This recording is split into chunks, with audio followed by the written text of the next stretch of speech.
Good morning student.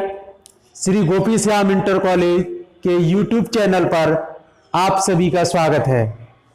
आज हम पढ़ने जा रहे हैं बायोटेक्नोलॉजी के चैप्टर में। आज का टॉपिक है आपका पुनर्योग डीएनए तकनीकी क्रियाविधि।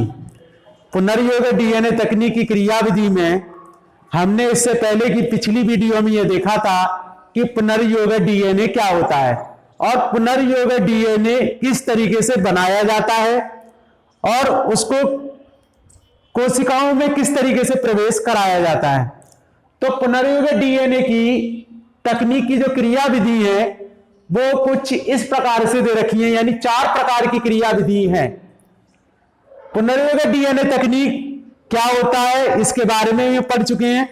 अलग अलग स्रोतों से आए हुए डीएनए खंड आपस में जुड़कर एक नया प्रकार का डीएनए बनाते हैं, उसे हम पुनर्योग डीएनए कहते हैं। जैसे हमने मानव कोशिका से इंसुलिन हार्मोन्स को निकाल करके और किसी जीवाणु कोशिका में हमने प्रवेश कराया था, तो जीवाणु कोशिका में प्रवेश कराने से पहले हमने किसी दूसरे बैक्टीरिया से हमने प्लाज्मिड डीएनए को लिया था और मानव कोशिका से हमने मानव का डीएनए लिया था। इन दोनों डीएनए को हमने एक एंजाइम था जिसका नाम था प्रतिबंधन एंडोन्यूक्लियेज एंजाइम, जिसे डीएनए की आणविक कैंची कहते हैं।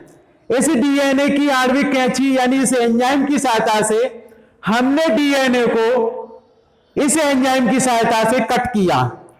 तो अलग अलग स्रोतों से आए हुए डीएनए खंड आपस में जुड़कर एक नया प्रकार का डीएनए बनाते हैं।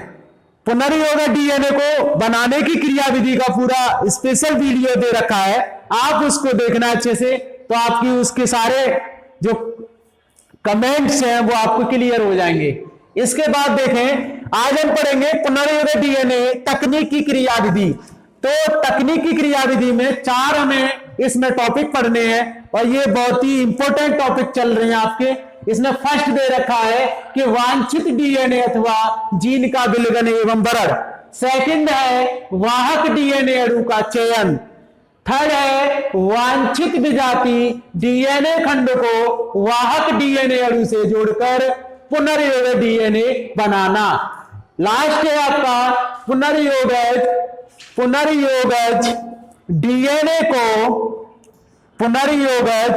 डीएनए को पोषक कोशिका में स्थानांतरित करना। तो एक एक करके थोड़ा सा मैं इसके बारे में बेसिक बता दूं, फिर इसके बारे में हम डिटेल में पढ़ेंगे। पहला था वांछित डीएनए अथवा जीन का विलगन एवं भरण। इसमें है कि वांछित डीएनए को प्राप्त करने के लिए हमें क्या करना होगा। अगर हमको किसी मानव की कोशिका से अगर डीएनए को बाहर निकालना है तो उसको निकालने से पहले हमें उस कोशिका का विलगन करना पड़ेगा, उसका लयन करना पड़ेगा, यानी कोशिका के अंदर जो भी कोशिका के अंदर आवश्यक पदार्थ होते हैं कोशिकाओं के अंदर, उनको नष्ट करना पड़ेगा और डीएनए को उसमें से हमें आसानी से प्राप्त करना होगा। सेकंड है वाहक डीएनए अणु का चयन। वाहक डीएनए अणु का चयन करना है, यानी ऐसा कोई जीव जिसकी कोशिकाओं में 2 प्रकार के डीएनए होते हैं। एक होता है प्लाज्मिड डीएनए और दूसरा होता है गुणसूत्री डीएनए। तो एक ऐसे जीव का चयन करना है जिसमें वाहक डीएनए अणु का हमें क्या करना है, चयन करना है। जैसे हमने वीडियो में देखा था कि कुछ बैक्टीरिया ऐसे भी होते हैं जिनमें 2 डीएनए होते हैं, एक होता है वृत्ताकार डीएनए, एक होता है गुणसूत्री डीएनए। जो वृत्ताकार डीएनए होता है उसका हमने क्या किया था, बायोटेक्नोलॉजी के माध्यम से हमने पुनर्योग डीएनए का निर्माण किया था। थर्ड आता है कि वांछित विजाति डीएनए खंड को वाहक डीएनए अणु से जोड़कर पुनर्योग डीएनए बनाना। वांछित विजाति डीएनए खंड को जोड़कर हमने बनाया था, जैसे हमने लिया था मानव कोशिका का डीएनए था और एक डीएनए हमने लिया था बैक्टीरिया की कोशिका से। अब हमने क्या किया था कि इस डीएनए को हमने प्रतिबंधन एंडोन्यूक्लियेज एंजाइम की सहायता से कट कर दिया। जो आधा ये डीएनए खंड था उसको हमने अलग लिया और हमने क्या किया, मानव कोशिका से इसको जोड़ दिया। मानव कोशिका से इसको हमने जोड़ा, जोड़ने के बाद यहां पर हमें जो डीएनए प्राप्त होता है उसका नाम होता है पुनर्योगक डीएनए। तो पुनर्योगक डीएनए किसे कहते हैं कि देखो ये बैक्टीरियल सेल से लिया गया है, बैक्टीरियल सेल से लिया गया है और ये डीएनए है ह्यूमन सेल का। तो मानव कोशिका से जो डीएनए लिया गया है वो रेखाकार डीएनए होता है और जो बैक्टीरिया की कोशिका से लिया गया है वो वृत्ताकार डीएनए होता है। तो इसको प्लाज्मिक डीएनए के नाम से भी जाना जाता है। तो हम इसमें क्या करते हैं, जब भी पुनर्योगक डीएनए बनाया जाता है तो अलग अलग स्रोतों से आए हुए डीएनए खंड, यानी यहां पर जीवाणु कोशिका से डीएनए खंड आया है और यहां से मानव कोशिका से डीएनए खंड को लिया गया है। तो अलग अलग स्रोतों से आए हुए डीएनए खंड आपस में कंबाइंड होकर, यानी ये डीएनए खंड जुड़ते हैं तो वो एक एंजाइम होता है जिसका नाम है लाइगेज एंजाइम। डीएनए खंडों को जोड़ने के लिए एक एंजाइम होता है जिसका नाम है लाइगेज एंजाइम। इन एंजाइमों के बारे में मैंने पिछली वीडियो में सब बता दिया है, आप अच्छे से उन पिछली वीडियो को देखना तो आपके क्लियर हो जाएगा।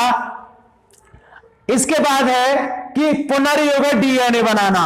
तो जब अलग अलग स्रोतों से जो डीएनए खंड आपस में आकर के जुड़ते हैं उनसे जो नया डीएनए बनता है उसे हम पुनर्योगक डीएनए कहते हैं। तो पुनर्योगक डीएनए या रिकॉम्बिनेंट डीएनए कहते हैं। तो इसमें देखो हमने क्या किया, मानव की यानी डीएनए इसमें से लिया है, बैक्टीरिया की कोशिका से डीएनए लिया है, इधर मानव कोशिका से डीएनए लिया है। डीएनए को बाहर निकालने के लिए हमें कोशिका भित्ति का लयन करना पड़ता है, कोशिका भित्ति को गलाते हैं तब जाकर के हमें डीएनए प्राप्त होता है। अब उस डीएनए में क्या करेंगे, हम प्रतिबंधन एंडोन्यूक्लियेज एंजाइम की सहायता से डीएनए को खंडों में तोड़ देंगे।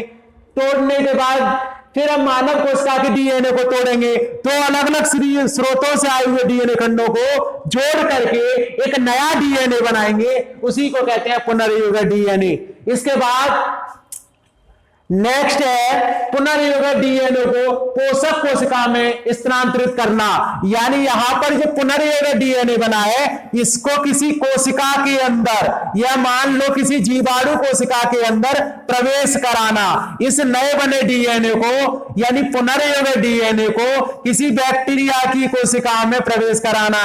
ऐसा बैक्टीरिया जिसकी कोशिकाओं में प्लाज्मिक डीएनए नहीं पाया जाता हो, जैसे यहां पर दे रखा है E coli bacteria. E coli bacteria में हम क्या करेंगे, इस पुनर्योगक डीएनए को ट्रांसफर करा देंगे। तो जब किसी पुनर्योगक डीएनए को पोषक कोशिका में ट्रांसफर करना ही स्थानांतरित करना।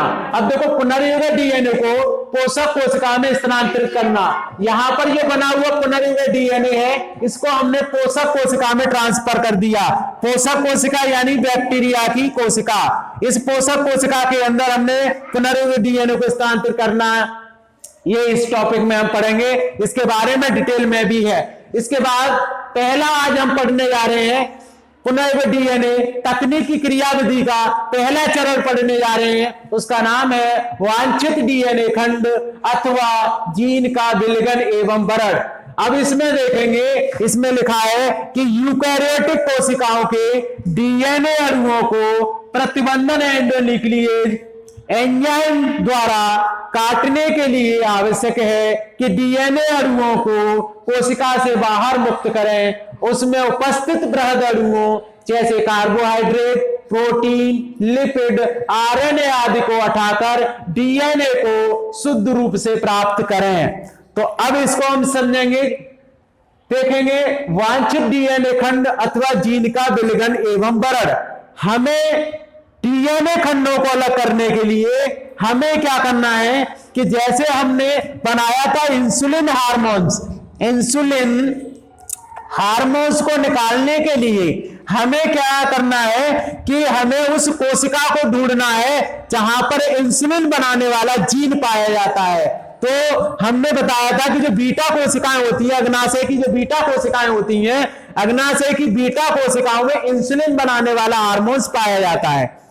अब हम बीटा कोशिकाओं से उस डीएनए को अलग करेंगे, उस जीन को अलग करेंगे जो इंसुलिन बनाता है। तो हम क्या करेंगे कि इंसुलिन बनाने वाले जीन को निकालना है, और इंसुलिन बनाने वाले जीन को बीटा कोशिकाओं से हम किस तरीके से निकालेंगे। तो इसमें दे रखा है कि सबसे पहले हमें मानव की कोशिकाओं में जो बृहद अणु पाए जाते हैं, जिसमें RNA, protein, lipid, carbohydrate, DNA, इनमें से हमें बृहद अणुओं को अलग करना है। तो इनको अलग करने के लिए मानव की जो कोशिका होती है वो यूकैरियोटिक प्रकार की कोशिका होती है। तो यूकैरियोटिक कोशिकाओं के डीएनए अणुओं को प्रतिबंधन एंडोन्यूक्लियस द्वारा काटने के लिए आवश्यक है कि डीएनए अणुओं को कोशिका से बाहर मुक्त करें। तो हमें यहां देखना है कि प्रतिबंधन एंडोन्यूक्लियस एंजाइम जो होता है, जिसे डीएनए की आणविक कैंची कहते हैं, इसकी सहायता से हमें क्या करना है कि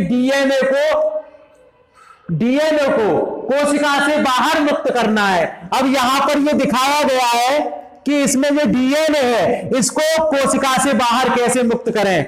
इसको बाहर करने के लिए हमें क्या करना पड़ेगा कि इस कोशिका के अंदर जो बृहद अणु है, जैसे आरएनए है, प्रोटीन है, लिपिड है, कार्बोहाइड्रेट है, इन सब को हमें नष्ट करना पड़ेगा। नष्ट करने के बाद इसमें जो बचेगा डीएनए, उसको हम आसानी से मुक्त कर सकते हैं, आसानी से प्राप्त करते हैं। तो अब देखो, आरएनए को नष्ट करने के लिए एक एंजाइम होता है जिसका नाम है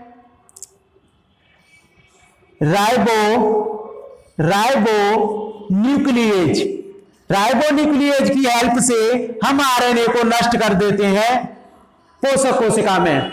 अब देखें, अगला है प्रोटीन। प्रोटीन को नष्ट करने के लिए हमारे पास एक एंजाइम होता है जिसका नाम होता है प्रोटीएज। यह एंजाइम प्रोटीन को नष्ट करता है।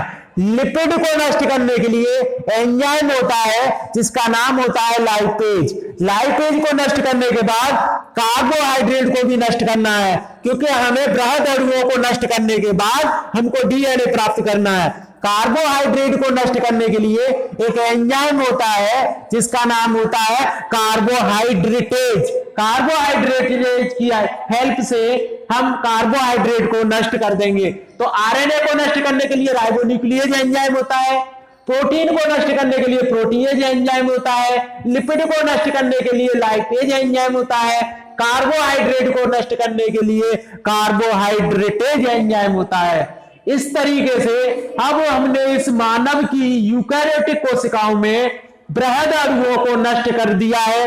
अब हमें डीएनए को प्राप्त करने में आसानी रहेगी। अब हमारे पास इसमें बचता है डीएनए। अब इस डीएनए को हम यूकैरियोटिक कोशिका से अलग करके शुद्ध डीएनए प्राप्त करते हैं। इस तरीके से यहां भी वही है, हम क्या करते हैं, इस कोशिकाओं को एक चिल्ड एथेनॉल में डालते हैं। चिल्ड एथेनॉल में डालने के बाद प्रोटीन को नष्ट करते हैं, लिपिड को नष्ट करते हैं, कार्बोहाइड्रेट को नष्ट करते हैं। इसमें बचता है जो डीएनए, उसको अलग शुद्ध रूप से प्राप्त करके इसे हम पुनर्युग्मित डीएनए तकनीकी क्रियाविधि में प्रयोग करते हैं। जब यहां पर हमें जो डीएनए मिलेगा उस डीएनए के हम खंड कर देंगे। खंड करने के बाद जो दूसरा डीएनए खंड होगा, दूसरी कोशिका से जो डीएनए प्राप्त करेंगे, उस कोशिका के डीएनए से जोड़ करके एक नया डीएनए बना दे रहे हैं। उस नए बने डीएनए को किसी पोषक कोशिका में ट्रांसफर कर दिया जाता है। इस तरीके से हम पुनर्युग्मित डीएनए या कोशिका का विलयन एवं बढ़त के बारे में सीख गए। तो कोशिका का विलयन करने के लिए, कोशिकाओं को नष्ट करने के लिए हमारे पास एंजाइम होता है जिसका नाम हमने बताया था कोशिका भित्ति या कोशिका झिल्ली को नष्ट करने के लिए जिसका नाम था लाइसोजाइम एंजाइम। तो इस तरीके से आज हमने पढ़ा कि पुनर्युग्मित डीएनए तकनीक की क्रियाविधि में किस तरीके से हम वांछित डीएनए अथवा जीन का विलयन एवं बढ़त किस तरीके से करते हैं। यह आपका पहला चरण कंप्लीट हो गया। दूसरा चरण आपका नेक्स्ट वीडियो में बताया जाएगा। इस तरीके से हमें इस टॉपिक के सारे कमेंट अच्छे से पढ़ने हैं, सारे टॉपिक को क्लियर करना है। अगली नेक्स्ट वीडियो में आपको बताया जाएगा वाहक डीएनए अणु का चयन किस तरीके से किया जाता है। Thank you class, have a good day and take care.